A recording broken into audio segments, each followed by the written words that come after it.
Como eu disse a vocês, na semana passada nós estudamos acerca da humilhação do nosso Redentor. Quando o Verbo se fez carne, o nosso Senhor Jesus entrou numa humilhação profunda. E a humilhação do nosso Senhor consiste dele se tornar como um de nós. Deve se lembrar daquela ilustração que eu trouxe, horrenda, terrível, que não chega nem perto do que realmente aconteceu com o nosso Senhor. Lembra que naquela ilustração você se tornou em uma bactéria, um micróbio, um micro-organismo e passou a viver num vaso sanitário, comendo coisas próprias de vermes, bactérias e fungos e tudo mais? Essa foi a humilhação do nosso Senhor. Ele se tornou como um de nós. É como se você tivesse descido a essa esfera e vivido dessa forma.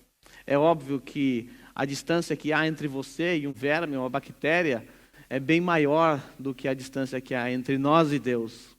Então o Senhor Jesus, quando ele se fez carne, quando o Verbo se fez carne e tabernaculou entre nós, ele passou por um estágio de terrível humilhação, tendo o ápice dessa humilhação na sua morte, a morte de cruz.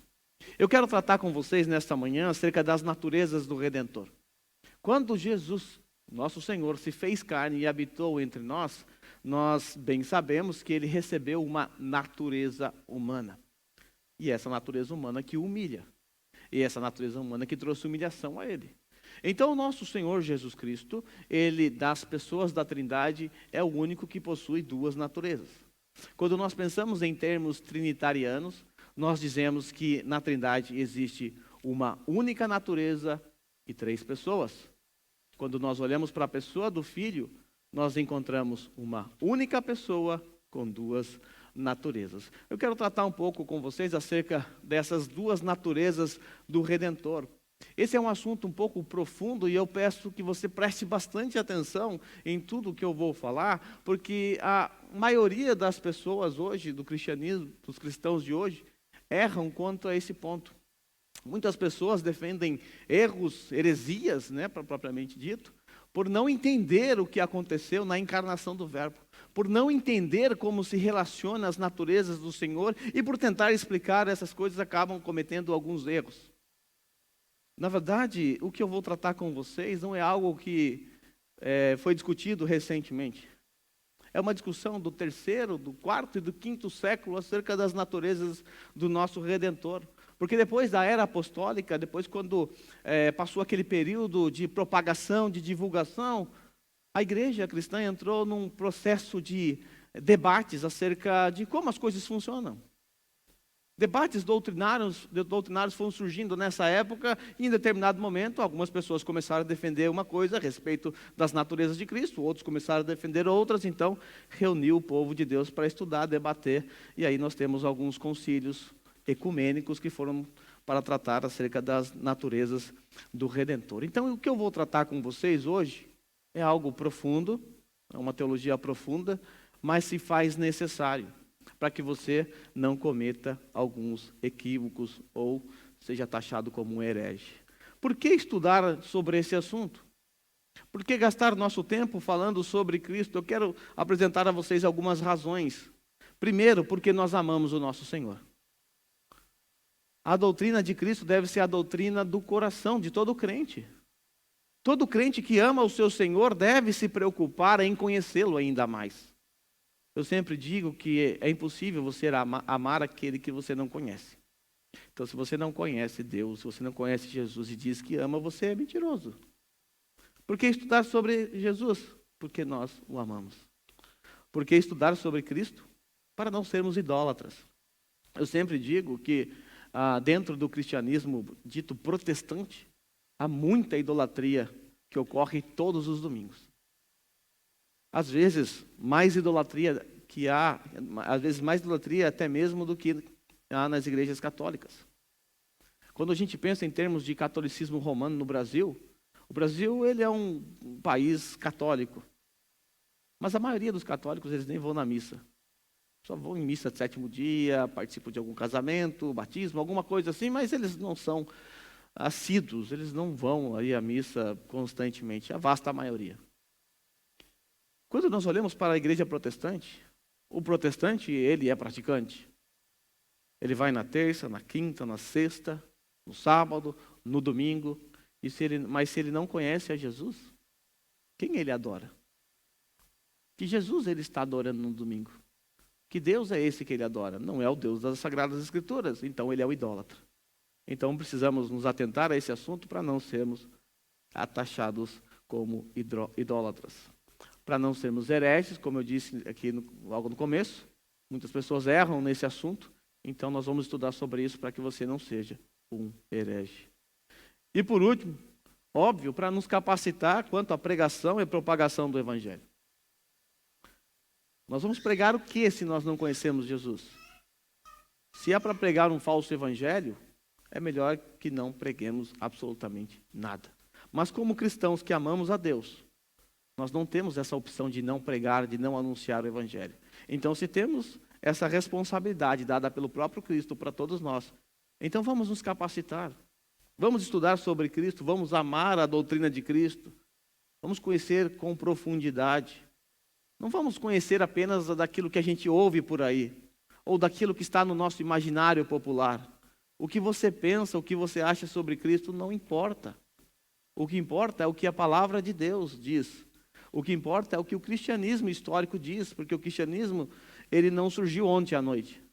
O cristianismo tem 2000 anos de história e muitos hereges se levantaram e a igreja conseguiu rebater. Então, a sua opinião não importa sobre Cristo.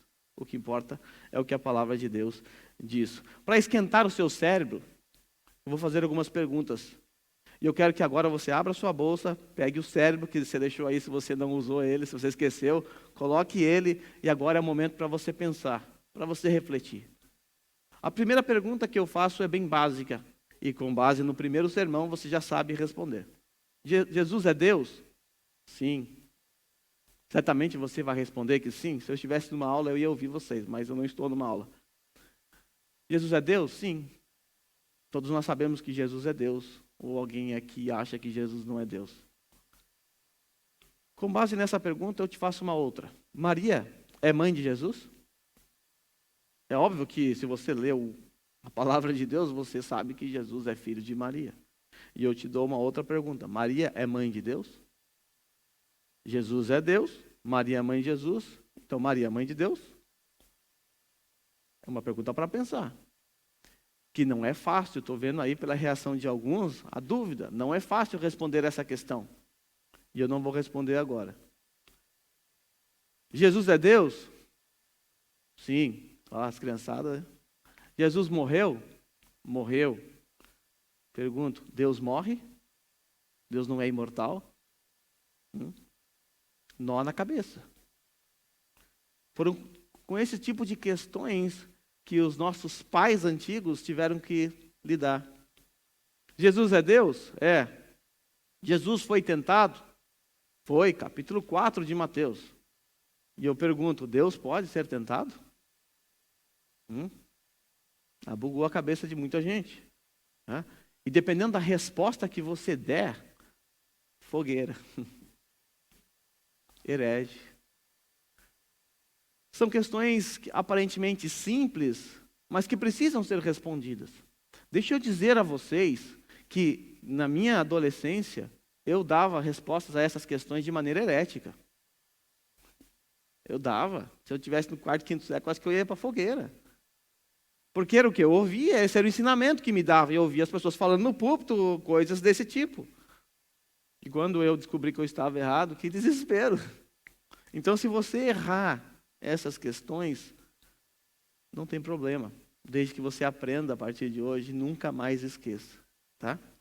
Outras questões também com relação à natureza e à pessoa de Cristo. O que eu vou tratar com vocês é conhecido na teologia como a doutrina da união hipostática. Né? Nome bonito, né? Hipóstase de natureza. A doutrina da união da natureza do nosso Senhor. A pessoa é a natureza de Cristo, então eu faço algumas perguntas. Cristo possui quantas naturezas? Quantas? 2 naturezas, né? Humana e divina. A pessoa de Cristo é composta por quantas pessoas? Parece uma questão tão simples assim, mas erraram no passado, né? Erraram no passado. Acerca da união hipostática de Cristo, eu quero propor a vocês 3 explicações, sobre como isso funciona. E nesse momento eu quero que você reflita no que eu vou falar. E no final você vai responder para você mesmo qual dessas três está correto. Tá? 3 explicações que eu vou dar aqui. E eu quero nesse momento que você use o seu cérebro para pensar. Tá? O seu cérebro para raciocinar. Você vai dizer para você mesmo depois qual delas está correta. A primeira ilustração que eu quero, ou explicação que eu quero apresentar a vocês, é acerca dessa imagem que está vendo aí. Você está vendo aí. Para que o verbo se fizesse carne, óbvio, ele precisou de um corpo físico. Jesus é Espírito, Deus, ele precisou de um corpo físico. Ele precisava de um corpo para habitar.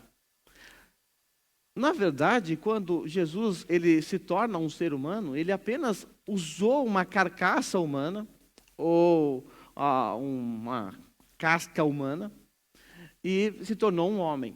Nessa ilustração, esse ser humano, esse corpo humano que está aí no canto esquerdo, ele não era dotado de alma e espírito, nada disso. Era apenas um corpo, não era um humano propriamente dito. Jesus não era um ser humano como eu e você, ele era apenas uma casca humana, sendo habitado por uma natureza divina. Ele não possuía uma natureza humana. O corpo humano, então, é apenas um invólucro ou uma casca vazia, onde o Logos veio habitar. Quando o Logos veio habitar nessa carcaça humana, ele trouxe, então, a alma e a consciência divina. Essa é uma das explicações dadas acerca da união das naturezas. A segunda pode ser ilustrado nessa imagem que você está vendo. Esse quadradinho que aparece na tela é a pessoa de Cristo. Tá? Nós temos ali o próprio Cristo. Dentro de Cristo, nós encontramos 2 pessoas. Isso mesmo. 2 pessoas. Então, o quadradinho, ele representa o Cristo encarnado. E dentro do Cristo encarnado, agora, nós temos 2 pessoas. Uma pessoa é humana e a outra pessoa é divina. Então, dentro do Cristo encarnado, há 2 pessoas.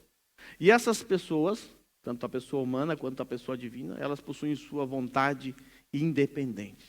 Né? Vou dar um exemplo para vocês.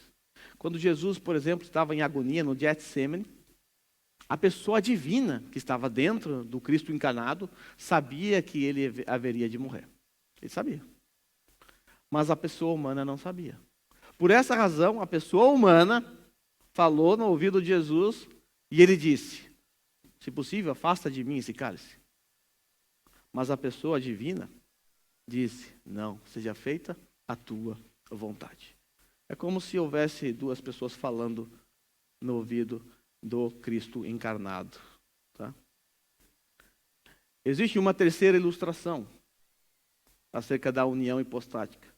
Essa imagem que você está vendo, acho que todos conseguem ver, ilustra a ideia de que o verbo encarnado é a soma e a mistura da natureza humana com a pessoa divina. Natureza humana com a pessoa divina. É como se a gente pegasse a natureza humana e a pessoa divina, colocássemos num liquidificador, batêssemos e dali saía uma nova natureza. É isso, essa é a ideia. Uma nova natureza. De acordo com esse entendimento, o verbo encarnado ele não era, obviamente, plenamente humano, nem tampouco plenamente divino. É um ser novo, é uma criatura nova que surgiu, uma espécie de Deus híbrido. Essas são as 3 explicações acerca da união hipostática, acerca de como se deu a união do Cristo, do Deus divino, o Deus criador dos céus e da terra, com o corpo humano, como ocorreu a encarnação do verbo. Qual dessas 3 posições você acha que é bíblica? Se você optou por uma das 3, você seria tratado como um herege. Porque essas heresias, essas 3 são heréticas, são heresias velhas, heresias antigas. A heresia que está aí no canto esquerdo superior foi proposta no 5º século e é conhecida como nestorianismo. Então, se você achou aquilo interessante, você então deve dar as mãos com o Nestório, que foi um bispo em Constantinopla que acreditava que havia 2 pessoas coexistindo em Cristo, as quais reagiam de maneira individual. Nesse caso, o que ele defendeu destruiu a unidade da pessoa de Cristo. Isso é heresia. E ele foi condenado em Éfeso, no concílio de Éfeso, no ano 451. A imagem do canto superior direito, lá no cantinho, aquela primeira ilustração que eu apresentei, foi defendida no quarto século por Apolinário. Apolinário era um bispo de Laodiceia, e ele propôs que a pessoa humana de Jesus consistia em um invólucro, uma casca que recebeu a pessoa divina. O problema do entendimento dele é que a plena humanidade de Cristo foi rejeitada, foi descartada. Esse do canto, para vocês, no canto direito, esse ser humano que está ali não é um ser humano como eu e você. É apenas uma casca, não tinha alma, não tinha espírito, não tinha nada. Era apenas uma carcaça que foi habitada por nosso Senhor Jesus. Ele foi condenado no ano 381, no concílio de Constantinopla, e essa heresia recebeu o nome do seu proponente, apolinarismo. No centro da tela, nós temos a ideia defendida por Eutico. Eutico era o líder de um mosteiro em Constantinopla entre o IV e o V século. Essa heresia ficou conhecida por duas nomenclaturas. Eutiquianismo, por conta do nome do seu proponente, Eutico, e também monofisismo, mono, physis, natureza, uma única natureza. De todas elas, acho que esse é o pior, não? Ele defendeu que a natureza humana de Cristo fora absorvida pela divina, de modo que ambas se modificaram, dando origem a um terceiro tipo de natureza. Nessa imagem do meio, Jesus Cristo não era nem plenamente humano, nem plenamente divino. Então, herege, também foi condenado, evidentemente. Quando nós falamos acerca de Cristo, nós temos que pensar um pouquinho acerca de natureza e pessoa. São duas palavrinhas essenciais, as quais nós não podemos errar. Se você bem lembrar nas imagens que eu mostrei, uma delas, uma proposta delas é que em Cristo havia duas pessoas. Depois em outra, a pessoa com natureza um pouco meio confuso. As pessoas se confundem quanto à natureza de Cristo e quanto à pessoa de Cristo. Nós podemos definir natureza ou essência como as propriedades de uma substância que fazem o ser quem ele é. Guarde isso em sua mente. Ou seja, trata-se de uma característica essencial de um ser que não pode ser removido ou alterado. Uma natureza não pode ser removida ou alterado. Uma natureza são as propriedades ou uma substância que fazem o ser quem ele é. Lembra na semana passada que eu disse que Jesus não podia abrir mão dos seus atributos? Porque se Jesus abre mão dos seus atributos, naturalmente ele estaria abrindo mão de sua natureza. E se ele abrisse mão de sua natureza, ele deixaria de ser quem ele é. Se ele abrisse mão de um dos seus atributos, ele deixaria de ser o Deus. Por quê? Porque os seus atributos estão interligados à sua natureza. Deus não possui atributos. Deus é todos os seus atributos. É diferente de nós. Nós possuímos amor, nós podemos deixar de amar, mas Deus não. Deus é a soma de todos os seus atributos. Abrir mão de um atributo é abrir mão de sua natureza. Natureza diz respeito a uma característica essencial de um ser, característica de essência. Eu vou usar um exemplo muito simples para vocês. Esse microfone aqui. Qual é a característica essencial deste microfone? Evidentemente que a característica essencial de um microfone é captar a minha voz, mandar ali para a mesa, para ser amplificada e transmitida a vocês de maneira que vocês possam me ouvir melhor, através dos PAs. Esta é a qualidade, a característica essencial de um microfone. O microfone que não faz isso não é mais um microfone. É outra coisa. É uma tiarinha para pôr no cabelo, para prender meu cabelo aqui. Deixou de ser microfone. Agora, o microfone ele pode ter cor, tamanhos diferentes, mas a sua natureza ou a sua essência não pode mudar. Não pode mudar. Ele pode ser de mão, ele vai ter a mesma essência, a mesma natureza.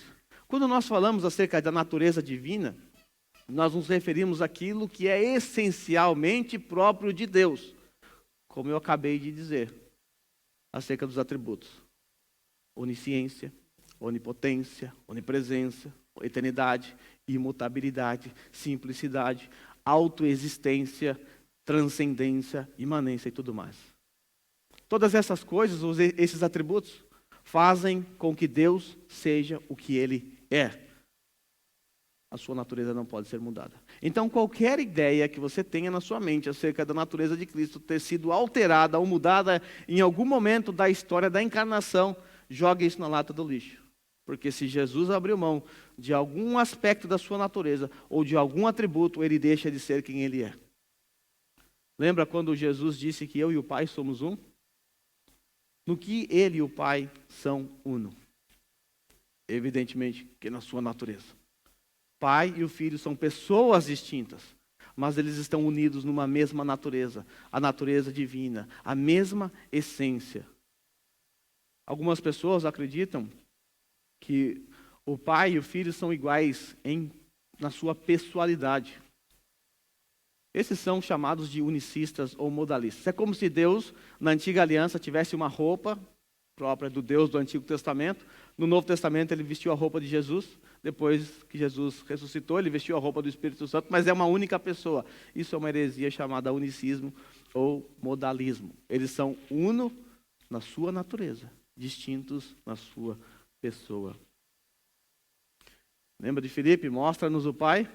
Quem vê o Filho, vê o Pai. Essa foi a resposta de Jesus. Estaria Jesus dizendo que ele é igual ao Pai fisicamente? Claro que não, Deus é Espírito. No que ele é igual? Na sua natureza, nas propriedades próprias de uma divindade. Quando nós tratamos acerca da natureza humana, porque Jesus ele recebeu a natureza humana, né? Quando nós falamos acerca dessa natureza, nós estamos nos referindo a tudo o que é próprio de seres humanos. Ou seja, propriedades morais, intelectuais e físicas. Essas são as propriedades que o nosso Senhor Jesus recebeu. Propriedades morais, ele teve que se submeter à lei moral de Deus, sendo ele o próprio legislador. Ele teve que aprender, né, propriedades intelectuais. O texto bíblico disse que ele teve que aprender. E em físicas, ele teve que crescer, se desenvolver. Ele não nasceu adulto, ele foi um bebê que precisou de cuidado de sua mãe. Sendo assim, o nosso Redentor, ele assumiu, ao assumir a natureza como a nossa, ele assumiu tudo que é próprio dessa natureza, excetuando o pecado. Então, essa é a natureza de Cristo. Propriedades de uma substância que faz o ser o que ele é, ou seja, trata-se de uma característica essencial de um ser que não pode ser removido ou alterado. Naquelas imagens que nós vimos, naquelas ilustrações, há inúmeras alterações. Quando nós tratamos acerca de pessoas, ou da pessoa de Cristo, nesse caso, nós nos referimos à individualidade autoconsciente.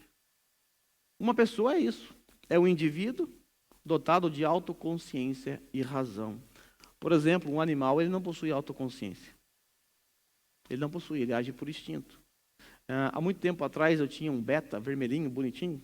Estava naquele aquário pequenininho que não precisa de bolinhas de oxigênio. O beta é um animal, um peixe muito violento. Ele é bonito, mas é violento. Joga um outro peixe ali dentro para você ver, não sobra nada. Ele vai para cima. Uma vez eu coloquei um espelho. Ele pensou que era outro peixe. E ele se abriu todo e foi para cima, começou a bater no vidro. É lógico que eu tirei, senão ele ia se matar. O beta, ele não tem autoconsciência. Ele sabe, ele até conhece o espaço que ele vivia. Ele nunca saiu batendo a cabeça no vidro. Ele sabia os limites. Ele sabia que tinha que subir para comer a comida quando eu jogava. Mas ele não tinha uma autoconsciência. Ele não sabia sobre si mesmo. Isso é próprio de seres humanos, isso é próprio de pessoa. O termo pessoa, aí na descrição de Berkhoff, que é a melhor que eu encontrei, o termo pessoa denota uma substância completa, dotada de razão e, consequentemente, um sujeito responsável por suas ações. É importante que você guarde essa parte final da definição que está destacado para você. Porque com base nessa definição, você vai encontrar a resposta para aquelas questões que eu levantei a princípio. Jesus é Deus, Maria mãe de Jesus, Maria mãe de Deus. Guarde isso. Uma pessoa é um sujeito responsável por suas ações. Tá? Guarde isso. Na Trindade, nós podemos dizer que nós temos uma única essência, ou uma única natureza, e uma pluralidade de pessoas. Ou seja, a subsistência pessoal de cada um é distinta. E cada um possui suas economias, cada um possui o seu papel. O texto que nós estamos lendo, João 1,14, nos diz que o Verbo se fez carne e habitou entre nós. E tabernaculou entre nós. Ele veio morar aqui entre nós. Eu quero refletir com vocês agora acerca das comunicações resultantes da encarnação do Verbo. O que é que foi comunicado na encarnação do Verbo? Existem duas comunicações básicas que são conhecidas na teologia. Uma delas é a communicatio idiomatum, que é a comunicação de propriedades. Significa, e o que isso significa, né? Essas palavras aí. Significa que as propriedades de ambas as naturezas, guarde isso, humana e divina, são atribuídas à pessoa de Cristo. Tá? Significa que as propriedades de ambas as naturezas, as propriedades do ser divino e do ser humano, foram atribuídas à pessoa de Cristo. Lembra da definição do Berkhoff? Uma pessoa é responsável. Tá? Pode-se dizer, então, que a pessoa de Cristo ela é todopoderosa, ele é onisciente, ele é onipresente e assim por diante. Também nós podemos dizer acerca de Jesus que ele é homem de dores, que ele sofreu, que ele sentiu dores, fome, sono, cansaço. Podemos atribuir tudo isso à pessoa de Cristo. Por quê? Porque na comunicação, ou seja, quando Jesus se fez carne, as propriedades da natureza humana foram comunicadas a ele. Ele já tinha as propriedades próprias da sua natureza divina. Agora as propriedades próprias da natureza humana foram também inseridas na pessoa de Cristo. Por isso ele sentiu fome, sede, por isso ele sangrou, porque ele recebeu as propriedades de toda a humanidade. Ele não era apenas uma casca vazia, que recebeu, que habitou, foi habitado pela divindade. De forma, irmãos, que tudo que uma natureza faz é de responsabilidade da pessoa de Cristo. Guarde isso. Tudo que uma natureza faz, ou seja, tudo que a natureza divina de Cristo fez, ou a natureza humana de Cristo fez, tudo isso deve ser atribuído à pessoa de Cristo. Nós não podemos fazer distinção, nós não podemos fazer essa separação. Lembra da definição de Berkhoff? O termo pessoa denota uma substância completa, dotada de razão e, consequentemente, um sujeito responsável por suas ações. Quando nós olhamos para o Salvador, nós percebemos que em alguns momentos ele agia como um ser divino, é verdade. Por exemplo, Jesus ele anda no mar, ele acalma a tempestade. E eu pergunto a vocês, isso é próprio de seres humanos? Você sai por aí andando sobre o mar? Quando está vindo Taifu, você levanta as mãos, sai embora, Taifu, ele vai? Não. Jesus agiu de forma a ser comparado, ou seja, a forma a ser reconhecido como um ser divino. E quando isso foi registrado para esse propósito, para provar para você que ele era divino, porque ele acalmou o mar. Somente Deus pode fazer isso. Mas nós nunca podemos dizer, jamais, que quem acalmou o mar foi a parte divina de Cristo. Nós não podemos fazer essa divisão. Nós temos que dizer que a pessoa de Cristo acalmou o mar. A pessoa de Cristo andou sobre o mar. A pessoa de Cristo ressuscitou Lázaro. Nós não podemos dizer a pessoa divina, ou a parte divina, ou a natureza divina. Nós não podemos fazer jamais essa distinção. Por quê? Porque uma pessoa é um sujeito responsável por suas ações. A pessoa de Cristo.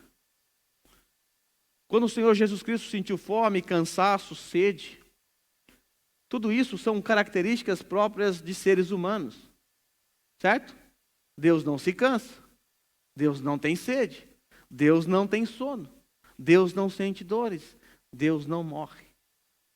Nós nunca podemos dizer que quem sentiu fome, quem sentiu sono, quem sentiu ali fraqueza, estava sem comer por muito tempo, nós não podemos dizer que é a natureza humana, que é a pessoa humana que estava, não é a pessoa divina. Nós não podemos fazer essa separação. Por quê? Repito, uma pessoa é um sujeito responsável por suas ações. Quem sentiu fome, quem estava com sono, a pessoa de Cristo. E quem é a pessoa de Cristo? Ele é aquele que tem uma natureza humana e uma natureza divina.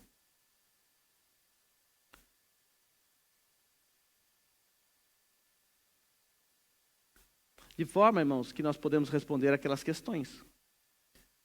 Jesus é Deus? Maria é mãe de Jesus? Sim.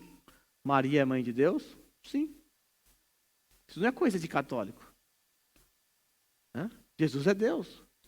O catolicismo entendeu ou usou essa expressão de maneira equivocada mais tarde. Mas essa não é uma expressão católica. Está inclusive num credo. Por quê? Porque nós não podemos fazer distinção das pessoas. Nós não podemos dizer assim, Maria é mãe do homem Jesus. Nós não podemos dividir as naturezas. Porque o que um ser faz, ou o que uma natureza faz, é de responsabilidade da pessoa de Cristo. Jesus é Deus?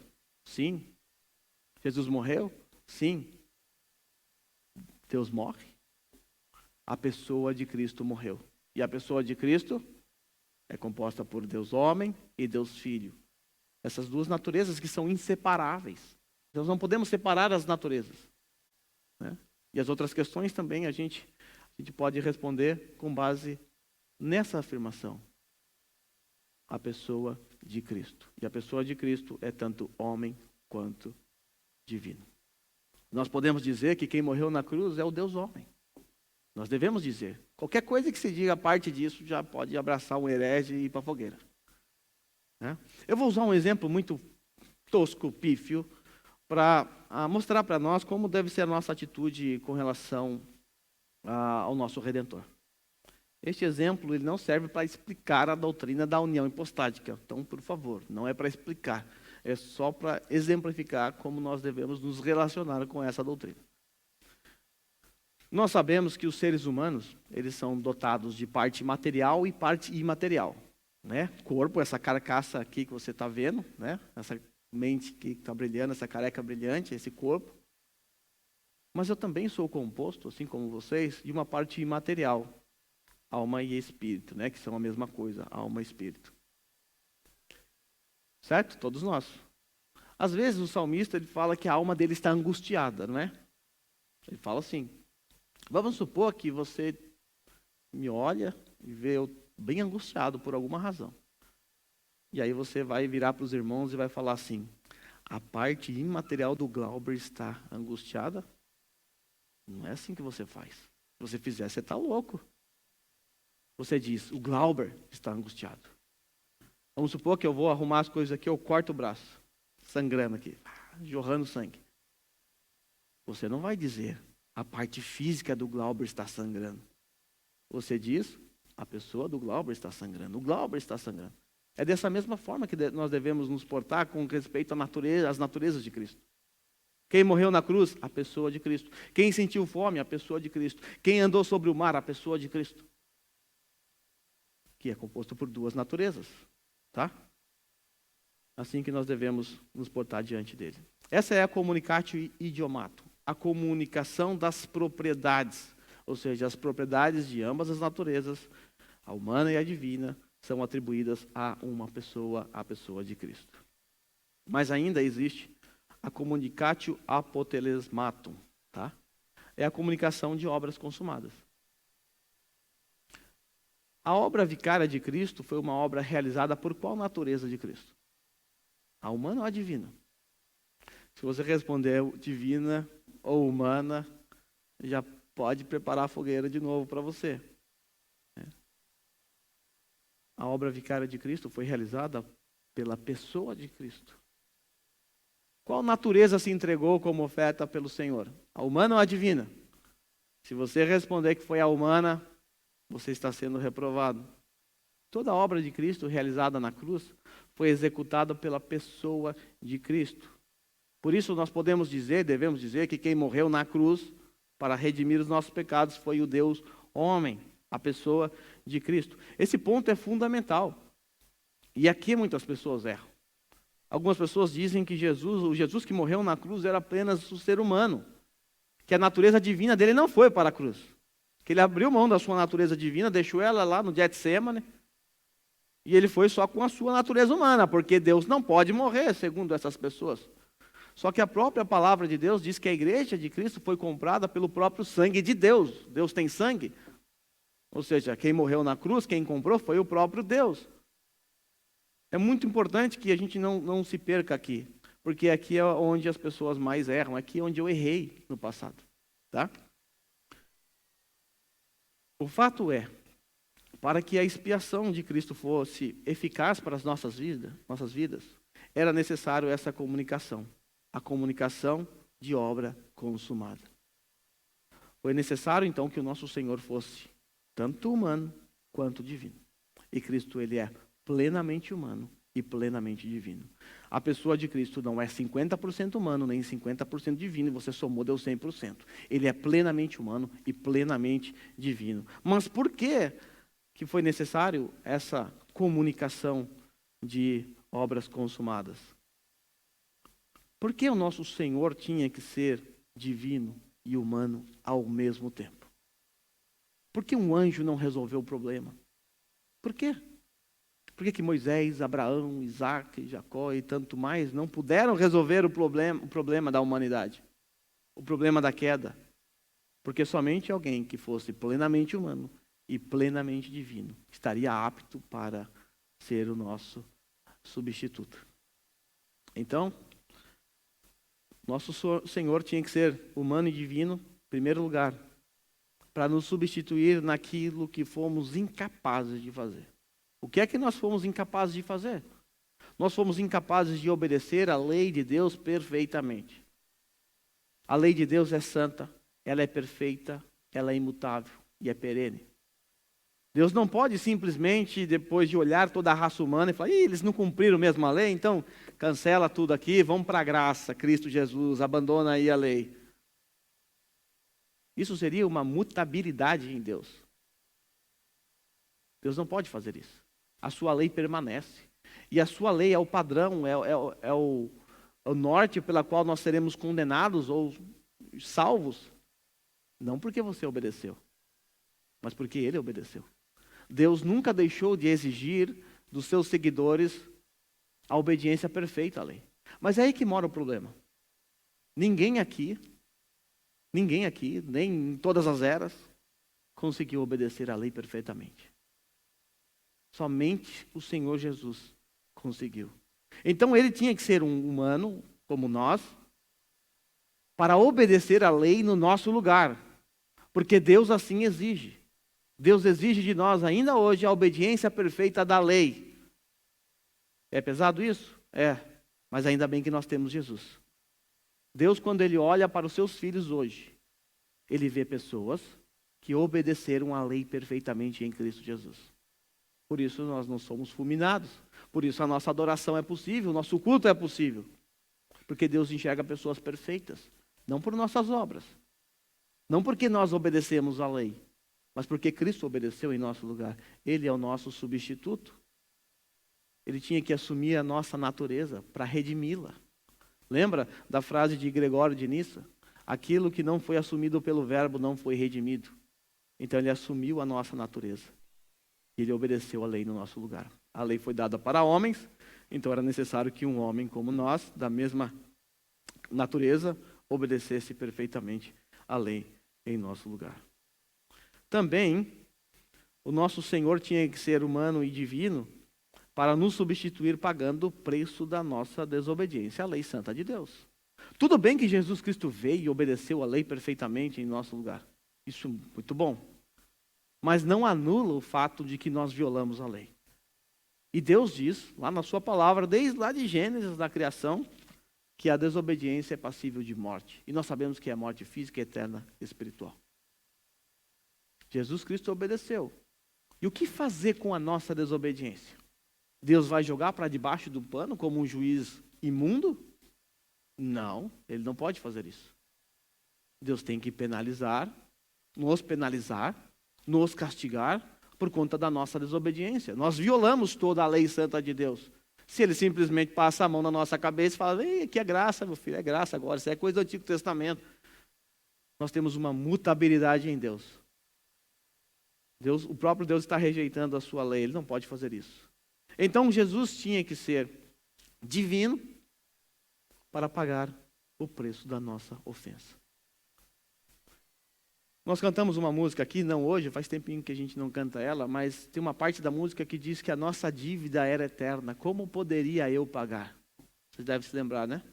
Nossa dívida era eterna. Como poderia eu pagar? Essa expressão é a expressão que resume muito bem o valor da nossa dívida com relação a Deus. A nossa dívida é eterna. Como pode um ser humano mortal, como eu e você, pagar o preço da nossa salvação? Será que as obras seriam suficientes? Claro que não. A nossa dívida é eterna. O valor da nossa ofensa, o valor da nossa dívida é calculado pelo valor daquilo ou o valor de quem nós ofendemos. É assim que nós calculamos o valor de uma dívida, o valor de uma ofensa.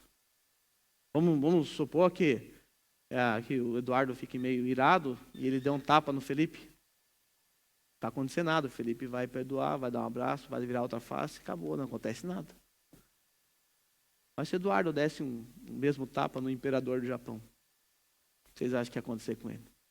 Mas é a mesma mão, a mesma força, a mesma pessoa que está batendo, né? Por que o valor da ofensa muda? Porque quem é o Felipe diante de um imperador do Japão? Aí é que está o ponto. A nossa dívida não foi contra pessoas.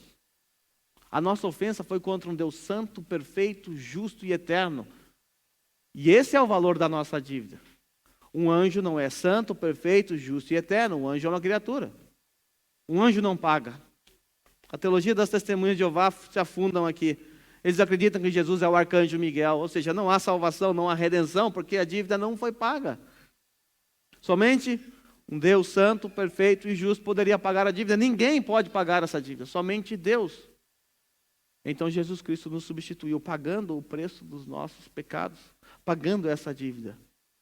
Eu tenho uma ilustração que eu uso aqui já há bastante tempo, muitos dos antigos já devem se lembrar dessa ilustração. Vamos supor que o Daniel está ali andando na expresso a 80 km por hora, né? É a velocidade permitida pela pista, ele segue certinho, colocou o cinto de segurança e tal. Está lá, 80 km por hora. De repente entra esse Mira na frente dele. Mira ano 4, se não me engano. O cara já estava levando o carro para amassar, né? Porque não vale nada esse carro aqui. Não vale nada, ele já ia jogar fora mesmo. Aí o Daniel, pum, bateu nele. E o Daniel estava errado, porque não viu ele entrando, né? A polícia falou que ele estava errado. O Daniel vai ter que pagar. Quanto custa um carro desse? Né? Só para você ter uma ideia, quando ele passou no pedágio, a pessoa falou, ni reacoen, ele falou, eu vendo. Ele achou que o cara estava oferecendo. Não vale nada um carro desse. 10 mil ienes está caro para um carro desse. Mas vamos supor que o dono falasse 10 mil ienes. O Daniel, saca aqui o seu dinheiro, está aqui, devo mais nada, está pago. Certo? Mas e se o Daniel batesse num Bugatti 110, com a mesma velocidade, com o mesmo impacto, na mesma pista, com a mesma força, e desse PT num carro desse? Sabe quanto custa esse carro? 9 milhões de dólares. Tem como pagar, Daniel? Não tem, né? Veja, o valor da dívida do Daniel mudou de acordo com o que ele ofendeu. Uma coisa é você bater no Mira velho e destruí-lo. Outra coisa é você bater num Bugatti 110. O valor muda. A nossa ofensa não foi contra um homem. Não foi contra um anjo. A nossa ofensa foi contra um Deus. A nossa dívida é eterna, porque Deus é eterno, perfeito, justo, santo, ou seja, todos os seus atributos. Somente alguém igual ou com o mesmo valor poderia pagar as nossas dívidas. Por isso, nosso Senhor Jesus Cristo continuou sendo divino para pagar a nossa dívida eterna e veio a se tornar homem. O Verbo se fez carne e habitou entre nós. Para obedecer à lei perfeita de Deus em nosso lugar, nós temos um substituto. Ele nos substitui dessa forma, obedecendo à lei, que nós não fomos capazes. E ele morre porque nós fomos capazes de quebrar toda a lei de Deus. Ele morre no nosso lugar. A encarnação do Verbo, ela possibilitou o pagamento do preço da nossa redenção. O sangue de um Deus homem foi derramado por nós pecadores. O preço da nossa redenção foi o sangue do Cordeiro de Deus que purifica os nossos pecados. Se há algo que o cristão não pode se esquecer jamais, jamais, é da morte do nosso Senhor Jesus Cristo. Lá na cruz, o seu corpo, ou seja, o Verbo se fez carne e habitou entre nós, agora ele foi para a cruz, com um corpo, com uma alma, com uma natureza perfeitamente humana. E ali ele foi traspassado. Ali ele foi pendurado no madeiro. Ali ele teve o seu sangue caindo, o seu sangue sendo derramado por nós. Esse sangue é o preço da nossa redenção. Se tem algo que você não pode esquecer, talvez você não guarde nada do que eu falei aqui hoje. Eu trouxe muita informação. Você vai ter que assistir depois de novo, certamente. Mas eu quero que você guarde na sua mente a imagem do Cristo na cruz. A imagem do Filho de Deus perfeito sendo imolado por você, derramando o seu sangue na cruz. Essa é a imagem que o cristão não pode perder, não pode sair da sua cabeça. Porque foram as gotas de sangue de Cristo que nos justificaram. Porque foi o seu corpo traspassado em substituição a nós, que nos trouxe redenção. Ele pagou o preço dos nossos pecados.